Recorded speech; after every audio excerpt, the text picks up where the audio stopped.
بسم اللہ الرحمن الرحیم اللہم صلی علی محمد وعلی آل محمد وبارک وسلم۔ کتاب الجنائز، جنازہ کے بیان میں،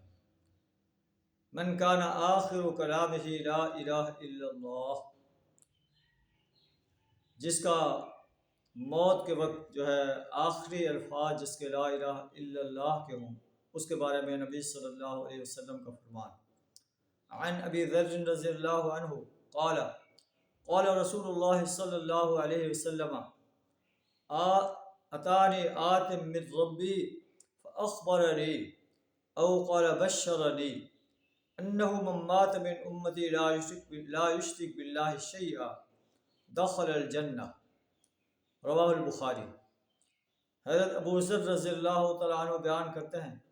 کہ نبی صلی اللہ علیہ وسلم نے فرمایا، میرے رب کی طرف سے میرے پاس ایک آنے والا آیا، اس نے مجھے خوشخبری دی، بشرنی، اس نے مجھے خوشخبری دی۔ کیا خوشخبری؟ کہ اللہ تعالیٰ ارشاد فرما رہا ہے، انہ من مات من امتی، کہ میری امت میں سے جو شخص اس حالت میں فوت ہوا، لا یشرک باللہ شیئا، کہ اللہ کے ساتھ کسی کو شریک نہیں ٹھہراتا تھا، اللہ کے ساتھ کسی کی پرستش نہیں کرتا تھا، کسی کی بندگی نہیں کرتا تھا، کسی کی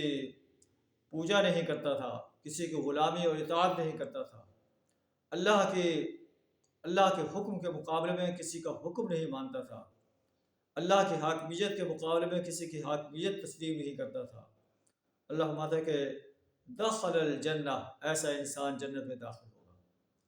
حضرت ابو ذر رضی اللہ تعالیٰ عنہ کہتے ہیں، قلت وإن زنا وإن سرق، اگر اس نے زنا کیا ہو، اگر اس نے چوری کی ہو، آپ صلی اللہ علیہ وسلم نے فرمایا، وإن زنا وإن سرق، اگر اس نے زنا کیا ہو، اگر اس نے چوری کی ہو، تو یہ اگر اس کو زنا کی سزا دنیا میں نہیں ملی، زنا کی سزا اللہ کا قرآن کہتا ہے کہ الزانی والزانیۃ فاجلدوا کل واحد منہما مئۃ جلدہ، زانی مرد اور زانی عورت، ان میں سے ہر ایک کو 100 کوڑے مارے جائیں۔ اور چور کے بارے میں ہے کہ والسارق والسارقۃ فاقطعوا ایدیہما،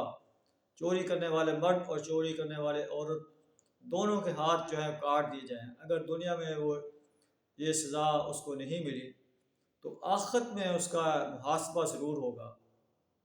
جو حقوق اللہ اس نے چھوڑے ہیں اس کا بھی اللہ چاہے تو محاسبہ کرے گا،